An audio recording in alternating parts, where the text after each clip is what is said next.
Have you ever felt the chilling, sinking realization that you are the sole architect of a connection, the only one consistently laying the bricks of communication, the one whose fingers are perpetually hovering over the send button, waiting for a reply that arrives with the cold indifference of an obligation, rather than the warmth of genuine desire? And have you ever paused in that frantic, exhausting cycle to ask yourself the terrifying, yet profoundly necessary question: why does my effort repel and my absence attract?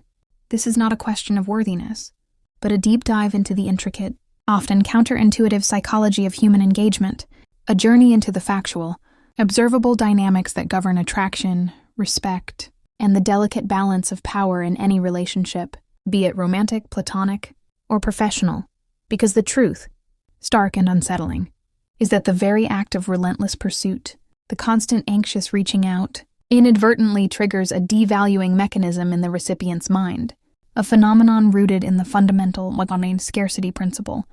which dictates that value is intrinsically linked to perceived unavailability, meaning that when you are always there, always accessible, always initiating, you are, in a cruel twist of fate, signaling an abundance that diminishes your perceived worth, transforming your genuine desire into a predictable commodity, a psychological certainty that requires no reciprocal investment. And this is the insidious uneffort trap, where your emotional overinvestment creates a comfortable, passive space for the other person, a space where they never have, to experience the anxiety of loss or the necessity of contribution, because they know, with an almost mathematical certainty, that the moment they pull back, you will rush in to close the gap, a pattern that establishes a deeply unhealthy dynamic governed by the law of least interest,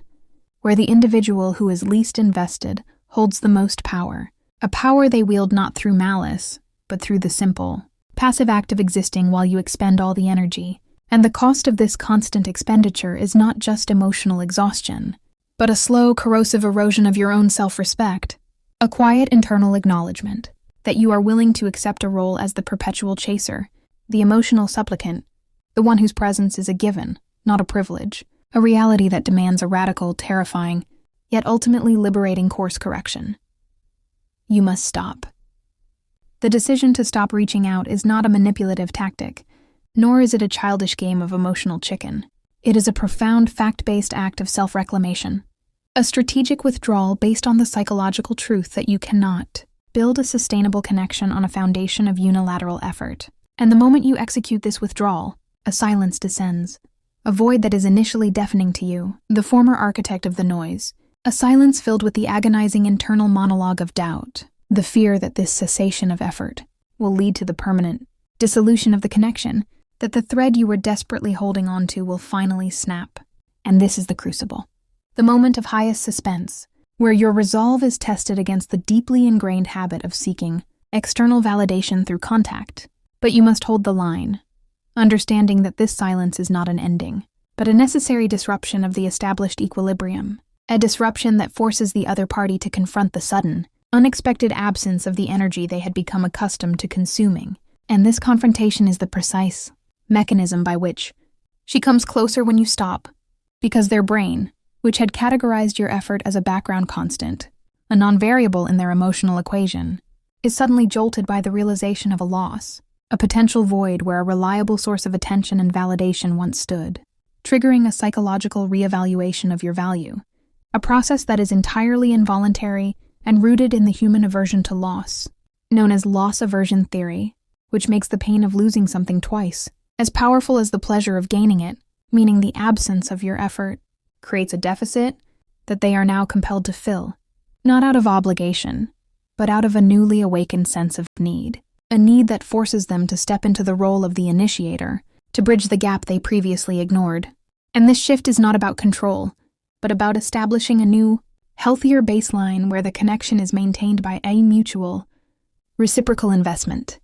a dynamic that aligns with the principles of or social exchange theory, where both parties must perceive the benefits of the relationship to outweigh the costs of maintaining it, and your constant reaching out had skewed this balance, making the cost for them negligible and the benefit immense, while the cost for you was everything, and the benefit was a trickle of intermittent reinforcement, a toxic cycle that kept you hooked like a gambler chasing a rare win, a cycle that only the radical act of stopping can break, forcing a reset of the emotional economy, The subsequent movement towards you, the moment they finally reach out, is not a sign of victory in a petty game, but a confirmation that your self-respect has successfully communicated a boundary, a silent, powerful declaration that your time, your energy, and your attention are valuable resources that must be earned through reciprocity. And this is the true source of attraction, the magnetic pull of a person who values themselves enough to walk away from a one-sided arrangement, a person who embodies the secure attachment style, which is characterized by a healthy balance of intimacy and independence, a stark contrast to the anxious attachment style that fuels the constant need to reach out, to seek reassurance, to overfunction in the relationship, and by stopping, you are actively moving from an anxious to a more secure position, a transformation that is inherently attractive because it signals emotional maturity and self-sufficiency, qualities that are subconsciously sought after in a long-term partner or collaborator. And the suspense continues even after they reach out, because the true test is not the initial contact, but the establishment of the new pattern, the careful observation of whether their effort is sustained, whether the reciprocity is genuine, or whether they are merely attempting to re-establish the old, comfortable dynamic where they could remain passive, and this requires you to maintain your new boundary, to respond with warmth but not with the immediate, overwhelming availability of the past, to allow the space for their effort to continue, to ensure that the burden of maintaining the connection is now shared equally, a process that requires immense inner strength and a commitment to the factual reality that a relationship built on chasing is unsustainable, while a relationship built on mutual respect and shared pursuit is the only path to genuine, lasting intimacy, a path paved not by the frantic sound of your constant calling, but by the powerful resonant silence of your self-assured withdrawal, a silence that finally, irrevocably, compels the other to move, to invest, to value, and to come closer. Not because you demanded it, but because your absence made the true value of your presence undeniable. A profound psychological shift that proves the most powerful action you can take is often the one that involves doing absolutely nothing at all, except honoring your own worth and allowing the natural, factual laws of human connection to finally take their rightful balanced course. This convergence, however, is not the end of the psychological journey, but the beginning of a new, more mature phase, one that requires a continuous, conscious effort to maintain the balance that was so hard won, because the human brain, specifically the nucleus accumbens,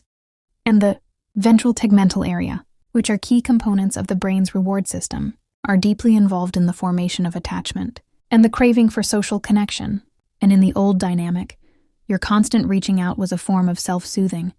a predictable hit of dopamine, even if the response was minimal, a pattern of intermittent reinforcement that is notoriously difficult to break. And the other person's brain was similarly wired to receive your attention as a high-value, low-cost reward, a neurological shortcut that bypassed the need for their own effort. And the act of stopping is essentially a neurological reset,